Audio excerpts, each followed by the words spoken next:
Il est temps de vous informer sur la Radio 7 online. Mesdames et messieurs, bienvenue dans ce journal dont voici les titres. Les deux chambres du Parlement congolais sont présentes aux séances de travail avec la mission parlementaire belge depuis ce lundi 1er novembre en Belgique. État des sièges, la force civile de la province de l'Ituri sollicite la tenue d'une table ronde mettant ensemble les forces de la province et une réussite totale. Voilà tout pour les titres, le développement soupé.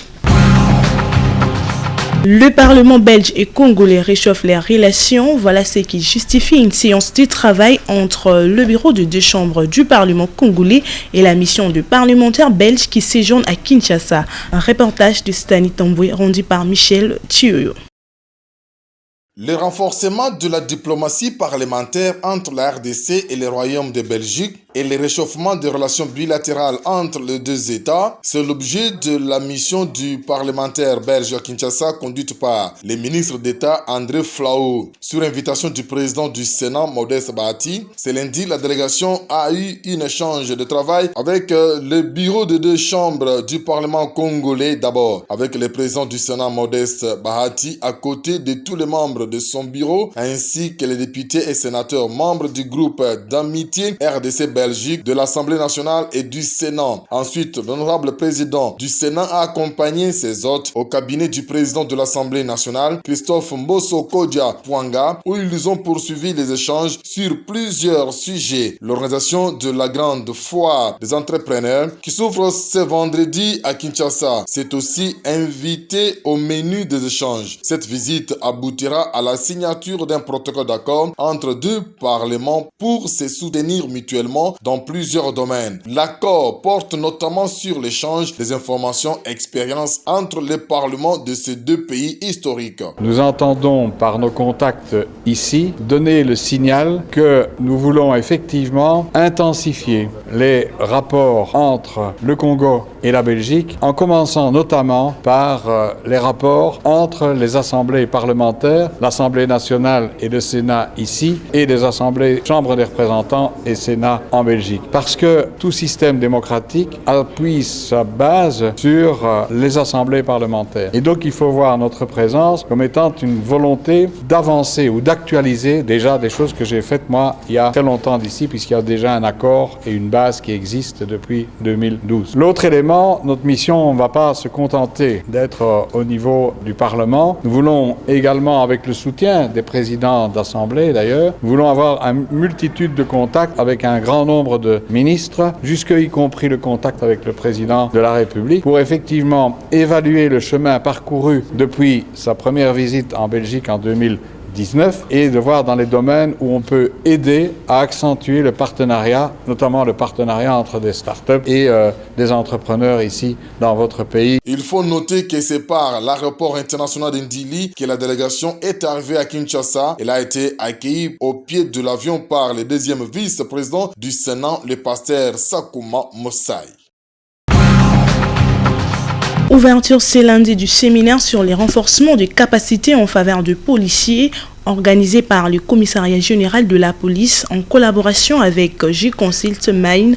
C'est le premier vice-ministre de l'Intérieur qui a présidé dans la salle de conférence de l'hôtel Sultani. Regardez. Invité à lancer l'ouverture du séminaire d'information portant sur l'excellence de la gestion par l'approche à toute qualité au profit des officiers de la police nationale congolaise. De prime abord, je me dois de m'acquitter d'un devoir impérieux, celui de présenter mes hommages les plus déférents à son Excellence, Monsieur le Président de la République, chef de l'État, Félix Antoine Tshisekedi Tshilombo, qui, dès son discours d'investiture du 24 janvier 2018, avait prôné les renforcements du capital humain. Paroles qui, aujourd'hui, sont en train de se matérialiser à travers les différents séminaires de formation, notamment celui qui va bientôt commencer. Depuis, il ne cesse de s'organiser des ateliers et séminaires, dont celui-ci, en vue de ce dessein. J'adresse également mes remerciements à travers son Excellence, Monsieur le Premier ministre, chef du gouvernement, qui ne ménage aucun effort pour matérialiser cette vision du chef de l'État. Mes remerciements s'adressent également à J-Consult Mail pour l'appui matériel apporté à l'organisation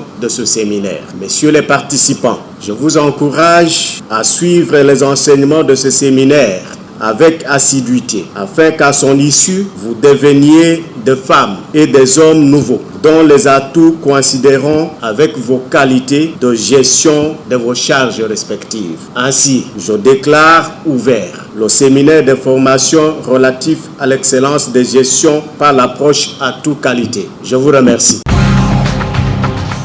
Organisé par le service d'éducation civique, patriotique et d'action sociale, le séminaire sur la formation de base sur la prévention du recrutement et de l'utilisation d'enfants a débuté ce lundi 1er novembre dans la base nucléaire de Kitona. Reportage.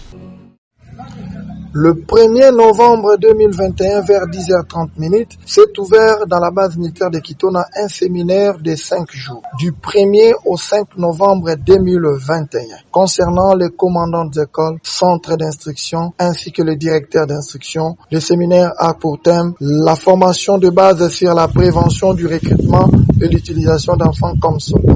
Organisé par le service d'éducation civique, patriotique et d'action sociale, SECAS en sigle. Nous signalons la participation du représentant du commandant général des écoles militaires. Le séminaire est appuyé par l'Institut d'alerte pour les enfants, la paix et la sécurité.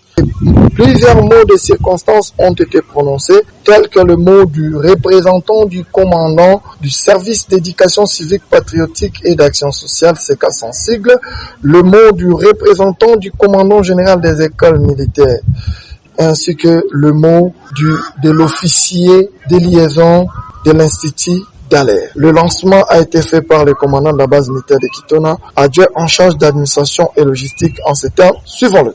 De la délégation, messieurs les officiers ici présents, récipiendaires, au nom du commandant de la base militaire de Kitona, nous tenons à remercier et à présenter le mot de bienvenue à la délégation et à leurs partenaires, d'avoir eu l'opportunité de venir poursuivre la formation pour nos écoles. Nos écoles représentées ici par leurs commandants, je vois. Et nous demandons par la même occasion à tous les récipiendaires de bien suivre cette formation pour qu'à leur tour, ils puissent donc relayer au niveau des écoles et au niveau des unités. Cela étant, au nom du commandant de la base militaire empêchée, je déclare ouvert donc des séminaires sur la prévention et l'utilisation des enfants comme soldats. Je vous remercie.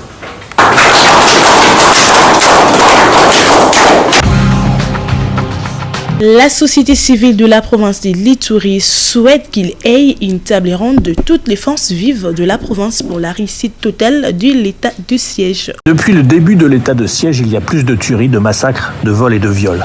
Des militaires vieillissants, inefficaces ou corrompus sont pointés du doigt parmi d'autres scandales. Le rapport tape fort. Taxe de l'état de siège sur les populations, multiples tracasseries ou pire, quand les militaires collaborent avec les groupes armés au détriment de ces populations. La société civile se satisfait de ces écrits et veut des suites. Qu'on se mette autour d'une table pour envisager de nouvelles stratégies pour réorienter cet état de siège. Parce que pour nous, l'état de siège, c'était une solution extrême. Et quand c'est une solution extrême, et si elle échouait, ça sera directement la débâcle et c'est la débandade. Et que donc, on risque même d'assister à la situation de non-état au Nord Kivu. L'état de siège a déjà coûté beaucoup d'argent, dont une bonne partie ne serait pas allée sur le terrain. Pour l'un des rapporteurs, une enquête doit être menée à Kinshasa pour savoir où vont vraiment les fonds. On dénonce qu'il y a plus ou moins 68% des fonds qui ont été utilisés ou restés sur place ici à Kinshasa. On ne sait pas dans quel cadre. Vous allez vous souvenir qu'à un moment donné, l'inspecteur général de l'armée a découvert au moins 13 millions en cash. Bref, un état de siège en forme d'échec. Le rapport insiste également sur la corruption de juges militaires, notamment en Ituri. Les rapporteurs constatent un divorce entre l'armée et les populations civiles. Comment pourrait-il en être autrement à la lecture de ce dossier qui a mis plusieurs semaines avant d'être rendu public? L'église Cité Bethel Congolo a organisé un culte d'action de grâce dénommé Journée unique de prière et de transformation spirituelle avec Sainte Seine. Autour du thème l'agneau sacrifice des libérations.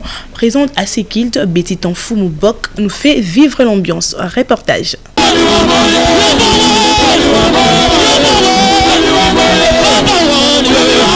C'était un culte dénommé Journée unique de prière et de transformation spirituelle avec Sainte Seine. Dans une salle remplie comme un œuf, le berger de cette assemblée, le pasteur Placide Loufoulouabo, l'homme à triple onction, a placé la borne très haute. Le prédicateur du jour, le prophète Shadrach Kabongo, a décortiqué Exode 12 du 1er jusqu'au 8e verset pour expliciter le thème du jour, l'agneau, sacrifice de libération. L'agneau dont on nous parle, il vient, il regarde la source de l'impudicité, enlève ça. Il est l'agneau qui ôte les péchés, l'humanité. Les gens ont regardé, ils ont vu un homme, ils n'ont pas vu un agneau. Or, un agneau a 4 pattes, et un homme a 2 pattes. Des pattes d'un homme, c'est les ailes de l'évangile. Alors la Bible, les 4 pattes de l'agneau sont les 4 anneaux de l'alliance qui portent l'arche de Dieu. C'est les 4 évangiles. Alors, quand les gens ont regardé Jésus, c'est un agneau vrai. Nous devons l'observer, afin que la condition t'accomplit. La première condition, il doit être un agneau sans défaut. Jean a montré que c'est Jésus l'agneau, mais il doit être l'agneau sans défaut. Le 10e jour de la vie était arrivé. On est venu arrêter Jésus. Le jour où on l'arrête, ils ont arrêté un homme, mais il commence à accomplir la prophétie de Jésus. C'était aussi une occasion pour le fidèle de Cité Bethel Barumbu Kongolo de se souvenir de la mort et de la résurrection du Christ au travers la Sainte Seine. C'est la fête. Tout a été bien placé, la danse, la louange pour passer cette célébration de la journée unique. C'est la fin de ce journal. Merci de l'avoir suivi. Au revoir.